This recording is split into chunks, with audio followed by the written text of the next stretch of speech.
intro. Unions. Hey, then it fades out. This is not the intro. Gee. No days off. Are you ready? Ready as you are, yeah. And we're back. No, don't say that. So we are back and we are here to talk about the Arnold UK, just get a recap of your experience and give the inside scoop on kind of what goes down at the Arnold's, because I guess not everyone gets to have that experience. So yeah, let's start. What was it like being invited and just walking into the Arnold's day one? So it was Thursday to Saturday, we were there. So yeah, let's start from the beginning. And even in terms of the way that you found out you were invited as well. I'll start with how I was invited, and then we'll go into the day. So it was crazy being invited to the Arnold's, because you got to think like this is an invite only event. So it's crazy. It's crazy. The invite only experience of thinking that you're going to be part of the best athletes. Yeah, that was just like insane. So basically I sent a message to the Arnold UK to see like what's the process of getting an invite, basically, because I always wanted to be able to do it. I said I would do it. I remember I said that one day I'll do the Arnold's as an IFBB Pro, and I sent a message just to inquire to see what do we have to do to qualify, because I wanted to know whether I need to win a certain amount of competitions. Do I have to have some type of credentials? So yeah, and then I didn't really get a reply back, so I thought it just got lost in the mail or something like that. And then all of a sudden I think Matt messaged me on Instagram weeks above. So this was last year, after I finished my competition, December time. I messaged, emailed them in December time, and then the official posters came out. And was it in January? No, it was definitely early January. Yeah, I think it was just before your birthday. Yeah, so just before my birthday, so in January. And then the poster came out, and I'm on the poster, and Matt messaged me, "You're doing the Arnold's," and I was like, "No, I'm not." And the picture was there, and I'm on it, and I was like, "Oh, I guess I am doing the Arnold's then." So I go back into my emails, and I message in to say what do I need to do? And then all of a sudden I started getting all the emails and, Part of WhatsApp groups. Yeah, part of WhatsApp groups. And they're like, yeah, you've been invited to the Arnold's. They asked a few questions about some things that I've won and stuff like that. And obviously I won my first IFBB Pro show last year in Portugal. So I'm going to the Ben Wheeler Naturals this year, which is amazing. And then it was insane. So that was how it started. I remember I was fuming because the world found out before we did. Yeah. And I was like, excuse me. I was like, what? Okay. No control over my life. Finding out through social media was got invited, I got turned up. It was quite funny. And then so the Arnold's. So then they sent us the schedule. I see who's competing, and I'm even gassed more. The only thing I was a little bit upset that Brandon wasn't there, Brandon Hendricks. I was a bit upset because I was like, I would have liked to be able to compete against him on stage. That would have been massive for me. Being he's 3-time Mr. Olympia, it would be really cool. But soon to come. But anyway, schedule's given. Got the meet and greet on Thursday. And I'm like, meet and greet? Who's gonna meet me? I'm like, what fans do I have? Little did I know. You have fans? Little did I know there was fans. There was people who have invested in me, people who are inspired by me, and that I'm so grateful because, especially being a natural. Yes, and just on that, I might be fast forwarding a little bit, but I always said that when you stepped out on the stage, it was very overwhelming on the roar of the sound of the support that you were getting from people. And obviously, like, especially where I was sat, I could already see a lot of people that we knew, but just to like obviously be on UK soil was, I just think, a great time to do your first Arnold's, rather than do it in the US as well. To like have that like home support was, I think, made it really I don't know, I wasn't the one competing, but through watching it just made it really, really special as well. That was crazy. Like, just seeing the amount of people that were invested into what I'm doing. I was technically I presume I was the only natural there. I think I was, and especially the only natural in the men's physique category. Repping it for the Natty community was really cool. And the respect that I got, I will tell you now, was beyond me. So I appreciate that from all the rest of the athletes as well. There was no like animosity between us. We were all, engaged, speaking, discussing, sharing stories and stuff. People, they all wanted to know, like, who am I, what am I about, and stuff like that. So with that, was there like a moment where you ever thought, because Arnold's is massive, and I remember saying to you, because you're very humble and always like on to the next win, it's always about the next show. I remember saying to you, like, to be invited to the Arnold is a very big deal, and I wanted you to let that like soak in. But did you ever think that there was a moment where like you felt, do I belong here? Or even just the days that you were there, did you feel like the newbie, or did you feel like you belonged and that was where you were supposed to be? I definitely felt like that's where I was supposed to be. I definitely feel like this was my moment to shine, my moment to prove that not only I can do it, but a lot of other naturals can do it, and be on a stage just like the IFBB. I think there doesn't really have to be much of a separation. I like the separation of having natural shows, and then obviously the open shows, but the fact that we can still come into open shows and show that class, show that aesthetic physique, men's physique look, it's amazing. Like, to show how dense we can be as an Natty, to show how round, delts, shoulders, chest, fullness, the abs, the midsection so tight, lines everywhere, striations, like it's crazy. And then how comfortable we look on stage as well, effortless. Like, that's just men's physique, and that's why I love men's physique. My favorite moment of the whole experience, and I know you've heard me say this like a million times, but obviously I was sat next to Mia and Joey, and when so you did your routine and then went to your right, your right, my left. Joey was like, is Josh taking care now? And it was the fact that we weren't even like in conversation, like talking. He just came up with the comment, and it like really just like filled my heart so much. The fact that it just came out so naturally, and I love that because it really shows your hard work. So would you say, being the only natural on that stage, do you think people underestimated you? Like, what do you think was kind of the thoughts going around the room? I think there was different opinions. There's always going to be different opinions on how people see, a natural going to compete.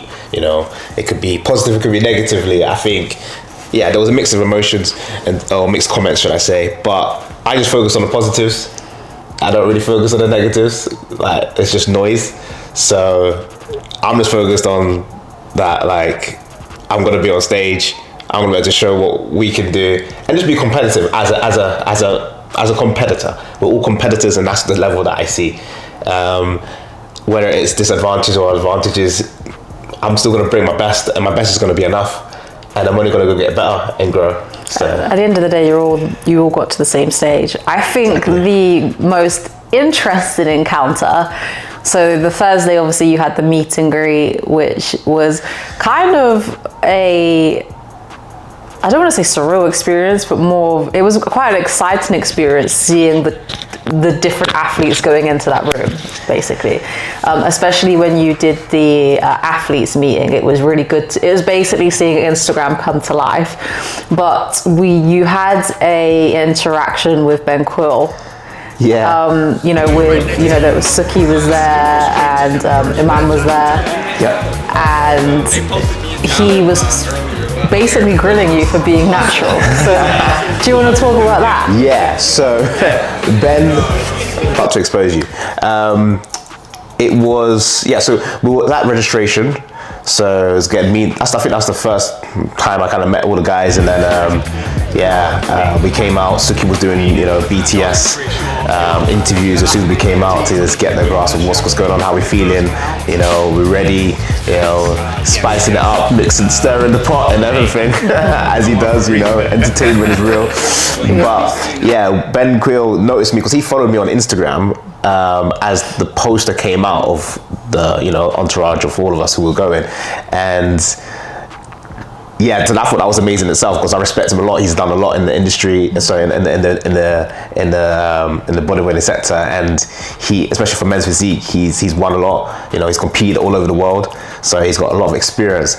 So when he came to me, it was like asking me a few questions and grilling me about being natural. I was like, yeah, no one cares about being natural, and he was like, I think we should put the clip in. Yeah, maybe we'll put a bit of the clip in. Yeah. But like, I backed it because like being natural is not a disadvantage. He may see it as now because no one's doing what I'm doing. No one's trying to put us on the map like that. And hopefully, I will put us on the map, and we will show that we can be just as competitive. Watch, there's gonna be natural guys winning IFBB Pro shows, not just natural shows, IFBB Pro shows, soon to come. See, I think you're being very political about your answer because I was there and his exact words is no one cares about naturals. Yeah. So like, let's actually get into what was said. Like, he said nobody cares about naturals, and the only reason why Suki was covering it is because the IFBB want him to cover naturals because they're trying to promote natural shows. If not, he wouldn't care. That is what was said. I don't know if that was word for word said, but he was like, no, he did say obviously no one cares about the naturals, but there is a lot of care in the naturals. Like, I think when he said that, he meant in terms of when we win like a show, we're not getting as much coverage. Like, people are not really looking at that. Like, if that's like the main stream of men's physique, if you know what I mean. Like, they're looking at the open guys, because like that's the look that is most aspiring to. That's what, from his opinion. But then again, he hasn't had an eyeball on what we're doing and the most recent competitions and how we're actually looking and how we're coming up. And don't forget, the natural shows have only recently been broadcasted more. We've only just 2025 had more shows than we've ever had. Don't forget. Do you think they're respected? So like, it's like in 2024, like there was only like the Ben Wilder for naturals. There was one show a year, and then before then there's another one show a year. That's all you can do for IFBB Pro. So now that we're trying to get out there and show that we can do multiple competitions, not just one, multiple competitions, and bring the condition and being better every time, now they're gonna start seeing something more. Sorry, go ahead. Do you think that they respect naturals? Or do you think that they're extending shows because it allows more people to compete? When you say they, who do you mean? Do you think as an industry they respect naturals, and do you think assisted competitors respect naturals? I think there's respect all over the board. So I think there's definitely the respect, but everybody has their own opinion on what they think is the best and who should be at the best. Like, the controversial conversation was, like, nobody cares about naturals, should I really be there? People want other shows and like open bigger shows, why should I be there? And I think that was the question mark over my head, and I just had to prove to him that like I've come a long way. It's not just like I've competed and won one show. Like, I've won multiple shows and I've got here, and the reason why I'm here is because I've proven that my physique is good enough to be here. I've proven that I can win shows. I've proven that we can bring something that hasn't been seen before, and that's what the Arnold's is all about. That's what those big competitions is all about, bringing bigger, better things people have never seen before, because it's entertainment at the end of the day as well. And I actually want to say that you did entertain. Like, I remember weeks prior, I was like, I want to see drama, Josh. I was like, when you come out when you come out this time, I was like, I just want you to enjoy it and really embrace the experience. Like, you're at the Arnold. Yeah, man. Like, this is huge. And when you came out, like, I honestly got butterflies. Like, I was so just proud, and obviously I was trying to record you, but the whole experience was just like so overwhelming. And the fact that you were the only natural on that stage, and you looked so good, and you got so many compliments, and I could hear the comments in the audience. Like, it's not me blowing smoke up your ass or people just trying to congratulate you to be nice. You genuinely brought the best package you've brought to date. And I think, especially after the competitors saw you on stage as well, like, you genuinely could see the respect from them, and they all believe in you. They all think that you have a great package, and they're like, just keep going. And I loved that. And I love the men's division, because I feel like the men's divisions are, in my opinion, way more supportive of one another. And so, as an example, Ben was also, he became like a big brother to you backstage. Yeah, let me quickly explain that. So after the questions over my head, after I explained myself, and I think he actually respected me for backing it as well. He was very intrigued to just me being as an athlete, and actually even pointing things out. Like, surprisingly, after the morning show, so pre-judging, he came back to me and was like, look at the video, because somebody took a video of us being on stage, and it was like trying to give me pointers and like almost coaching me and showing me like, this is the big leagues, like, you need to be doing this. Oh yeah, when you do that, you know, don't be afraid to do that, you know, and make sure you're being seen by the judges in this way. So like that, you don't just get, like, somebody has to respect you enough to be wanting to be able to do that, you know, and to conversate with you. So I really appreciate that, and I respect him a lot. They're very humble. E-Man as well. Even at registration, E-Man was giving me so much advice, saying about how doing the big shows is most beneficial of athletes. You need to do big shows. You can't just be doing shows that you just think you're gonna win, or like that type of game. That you need to do shows, the big shows where everybody's out to compete with the best of the best. Why would you want to compete with less people? You want to compete when there's like 10 plus, you know, showing your worth as an athlete, but then also learning at the same time. It's not always about winning every single show. Like, no one wins every single show. You're gonna fail in life at some point, so you have to be able to take it and just keep on going, you know, take the advice, take the learning curve, take the wins if you win as well, and get better. You don't get complacent. So yeah, both of them amazing. Everybody else, I spoke to Victor, you know, amazing. Amazing. Andre, I spoke to him as well, amazing. Like, everybody was just really nice. The banter was really good. Yeah. Like, I feel like it's healthy competition, and the things that I was saying about Ben, there's nothing against him. I just found it interesting because that was like the first interaction that you had, and he just, like, I think that's the difference between Americans and British, though. We're a bit more reserved, is whereas he just came in all guns blazing. Direct. But also, I like that, though. But also I think it's that kind of, you know, the backstage banter of trying to, like, see who the weak link is. Like, it's just boys in the locker room type chat. Like, it's nice, and it kind of takes away from stage nerves as well, I guess, because you're all just having a bit of a laugh. But what was I going to say? I like the backstage banter. There's a lot of, like, you know, psychology in it. You know, people saying, "Oh, let me see you.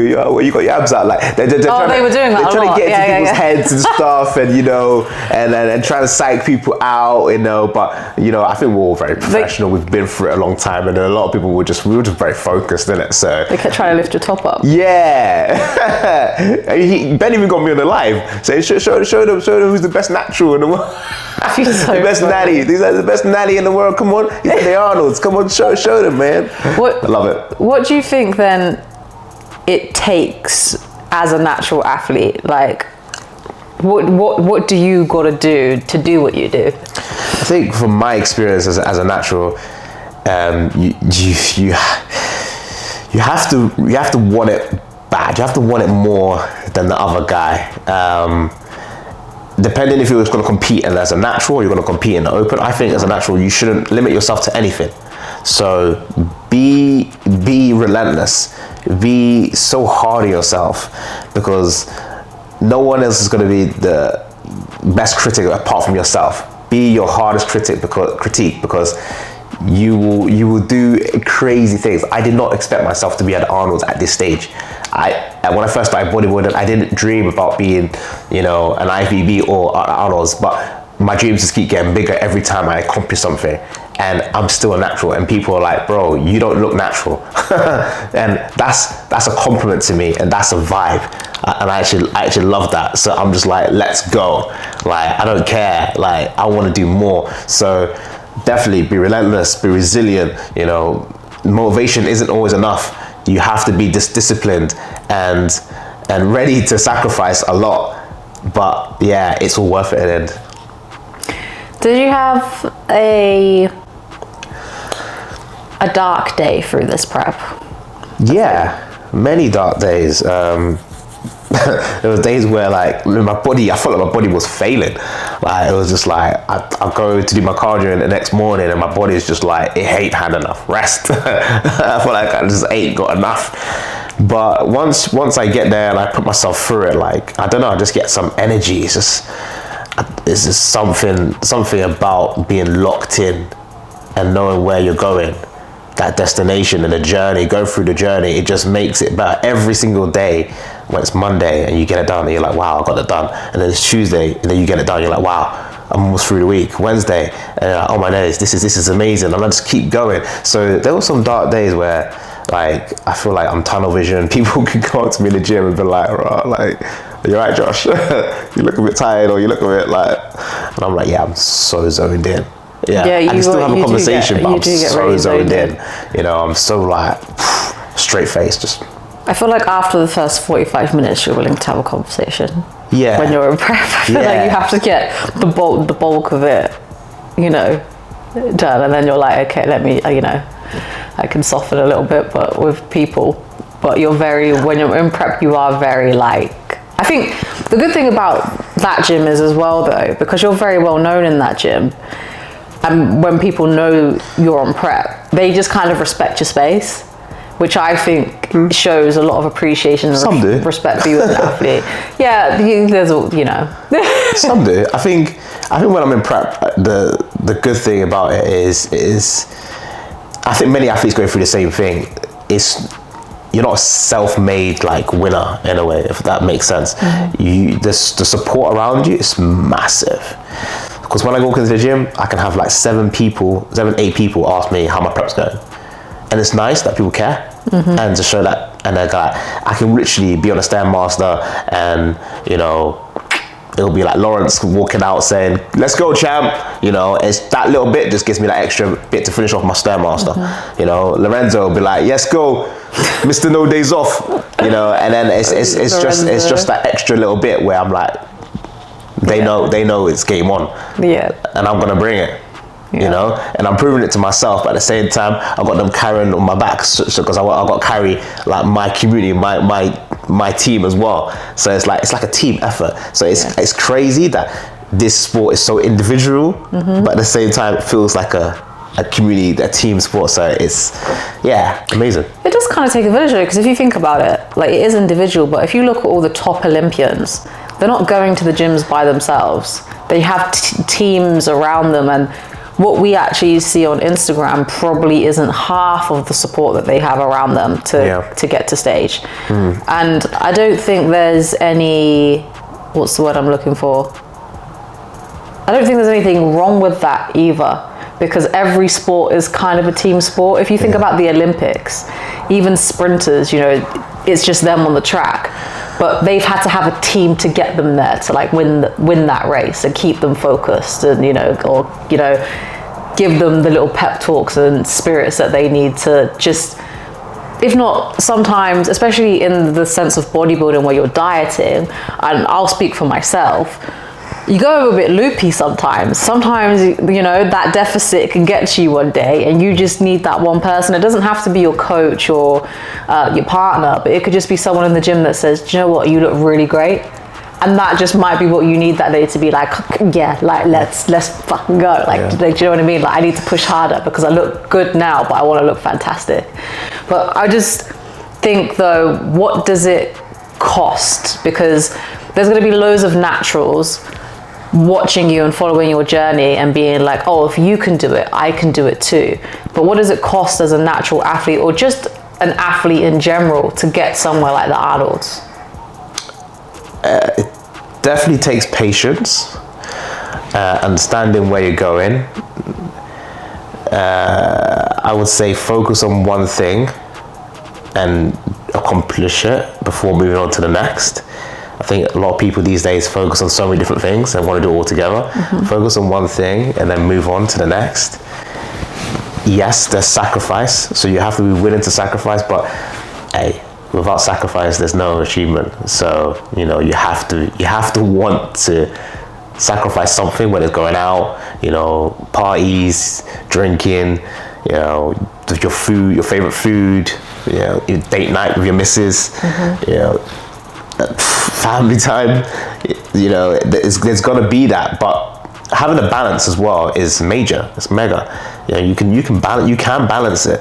I don't believe in can't. I believe you always can do something. You know, you just have to plan ahead. Have a good coach to give you accountability, to balance that for you as well. It's really good. And your support system is mega. I have to keep saying that because like having like you, having the people like all over, having Raf like in York for me, who basically got me into bodybuilding. Like I still refer to him still now, and he doesn't even coach me, you know, but he just knowing that I've got that support behind me, like I feel like I can do anything. Like my mindset is undeniable. Like I don't think there's anything that can stop me. I'm unstoppable. That's how I feel. And you have to have that type of ridiculous mindset, insane mindset to get to places like this. Like just keep pushing and you will get there. Just believe in yourself 100%.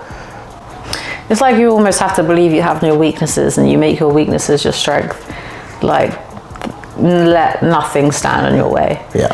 And even when there's setbacks, and I think what's so special about the Arnolds is, you know, you expressed, and obviously we all know that last year wasn't the best year for you. Yeah. And there were multiple setbacks for many different reasons. And it was just a very tough year.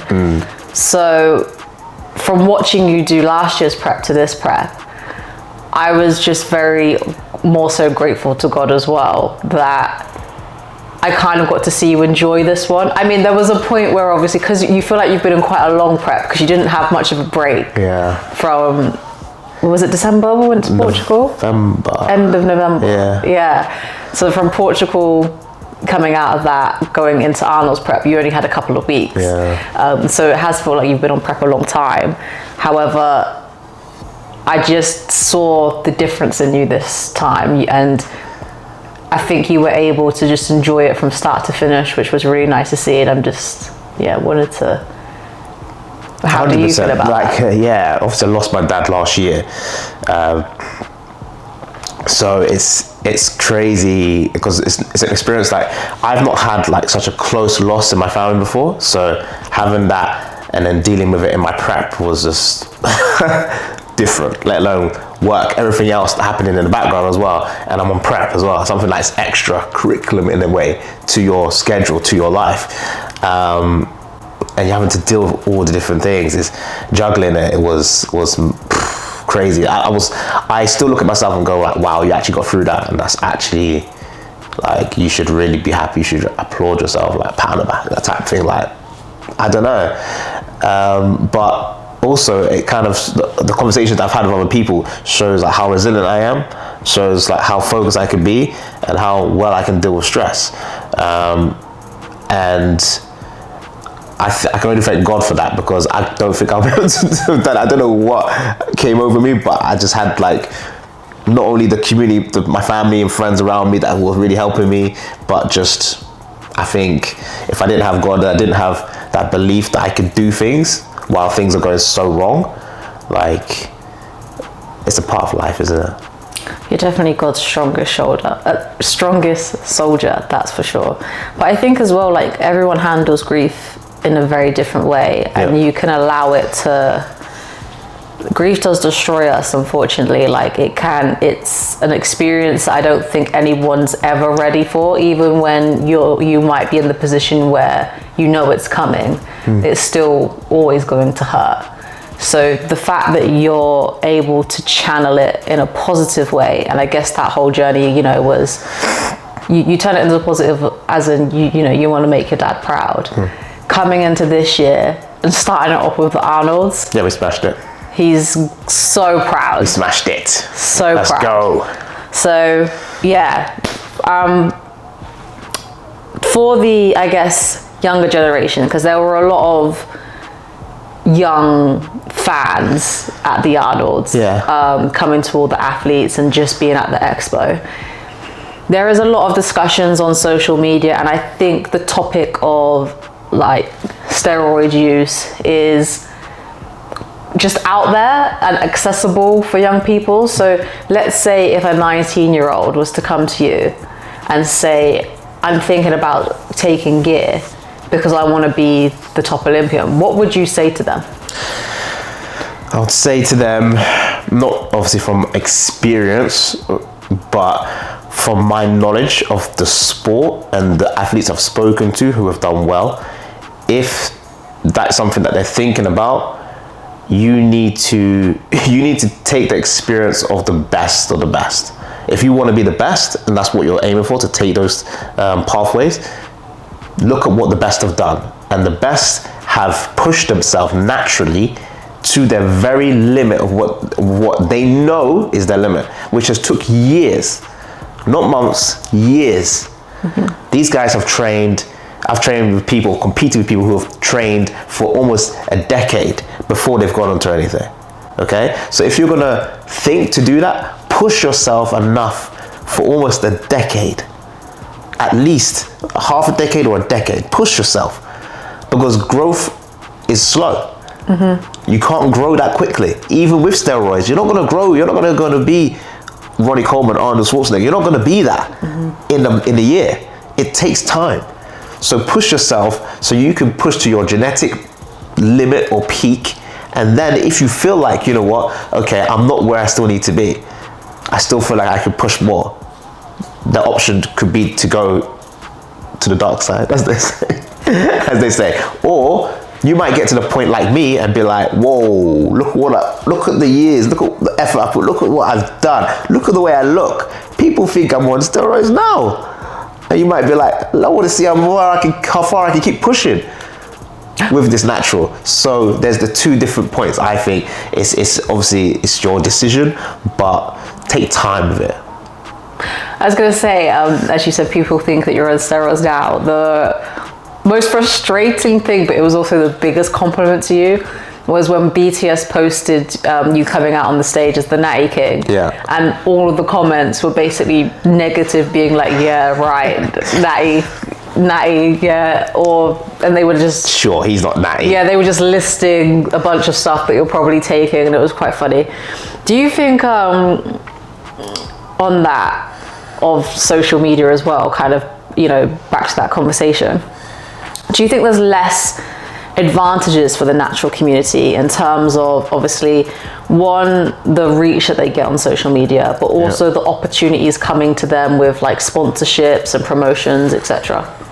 Yeah, so we'll start with social media. So the comments, all of that, is part of life, isn't it? You're gonna get good and bad, and you have to just take it on the chin, isn't it? At the same time, it motivates. I think majority of us natural athletes, it motivates us. the fact that people are saying all those type of things, I'm like, yeah, all right, I must be doing something good. Yeah. If you guys got something to say about me, I must be doing something really, really good.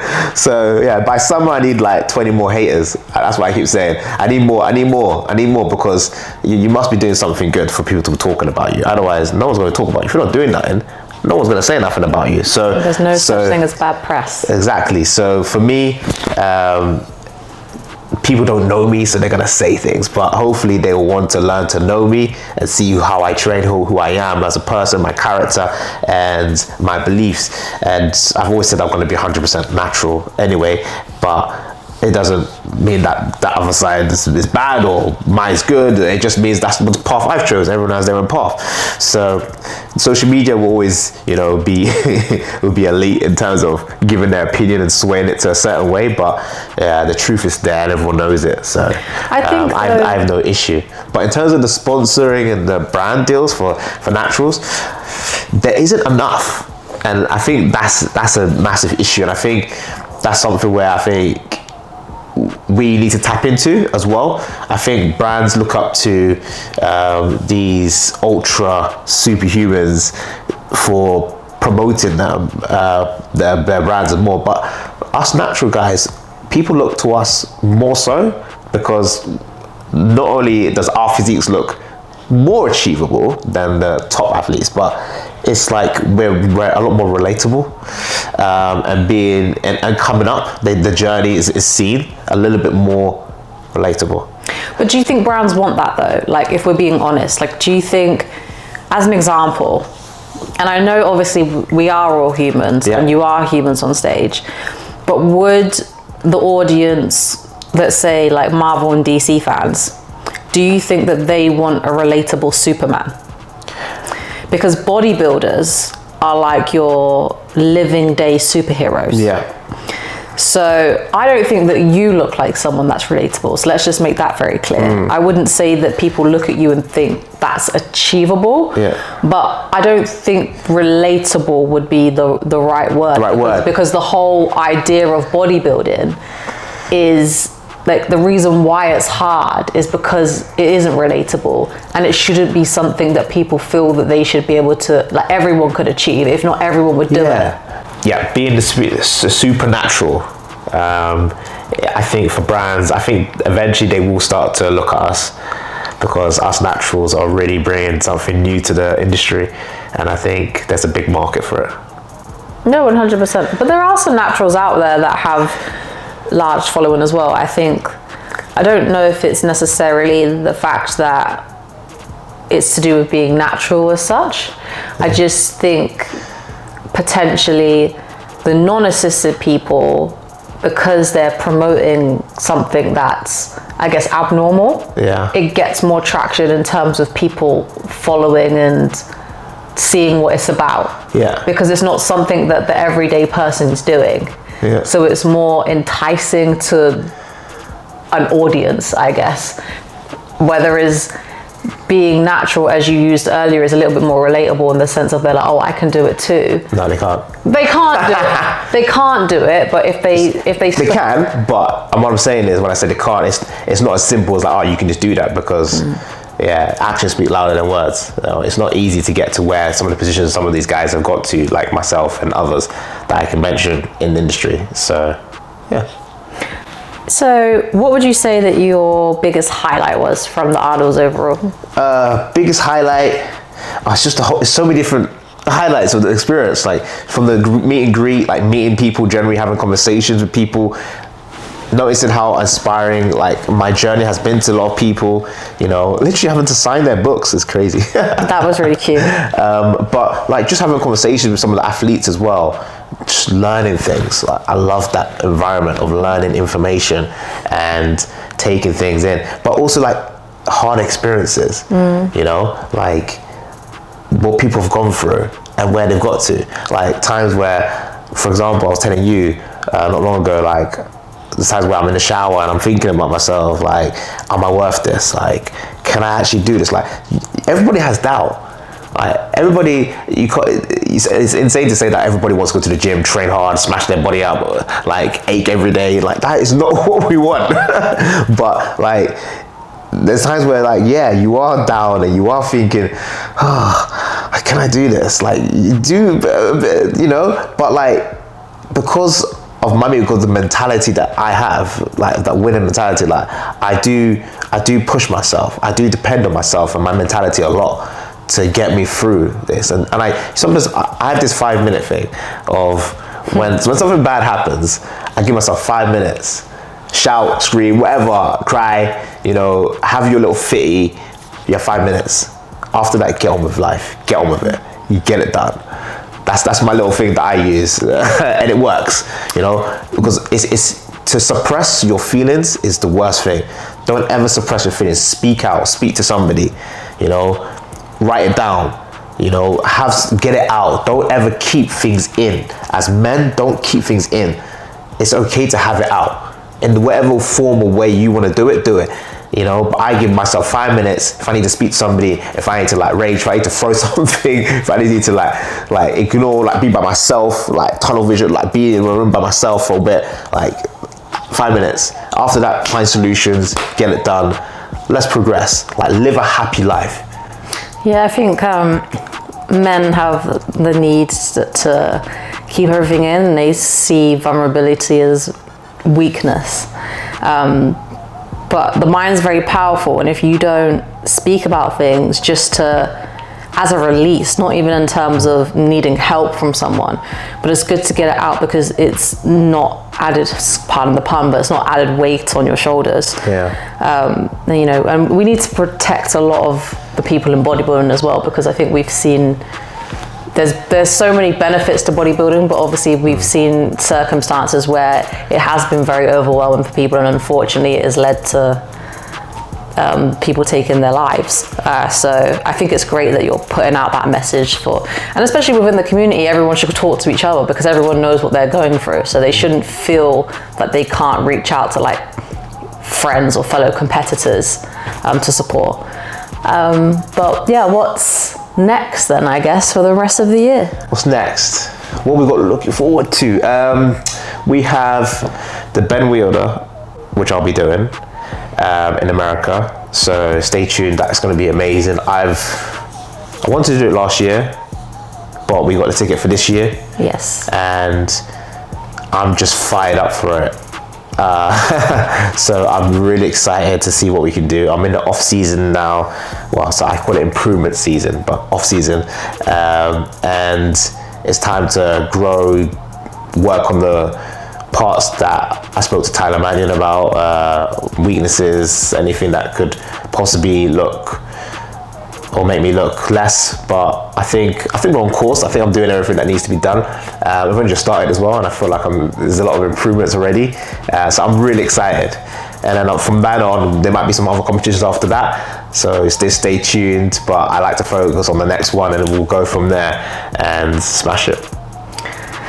I'm excited, and I also just want to say the Arnold UK, they smashed the food. They smashed the shuttle bus, they smashed production, they smashed security, like organization was just like... Organization was on point. Honestly. It was very VIP, very celeb type, you know, we were escorting everywhere. It was very, bad checked, you had your ID, you couldn't go through certain places unless you were, who you are. Arnold's, I give it to them. They look after you. They look after you. Food after as well. Like shuttle bus took us anywhere we needed to go. Shout out to Nana. Shout out to our driver Nana, baller, Ghanaian, but yes. He sorted us out, looked after us, and I said thank you on the group chat as well, especially to a lot of them who, especially Sarah, she was the main operation for that. She looked after us, made us know every single thing on every single day what was going on throughout the whole weekend. So I'm very grateful for the experience, and I'll be doing it again. Good, because we need more chicken cutlets. But anyway, that's us done, and on to the next one, I guess. Yeah. Right, thanks everybody, and we'll see you in the next one. If you get what I'm saying, and they say that she's not easy, no, she's real.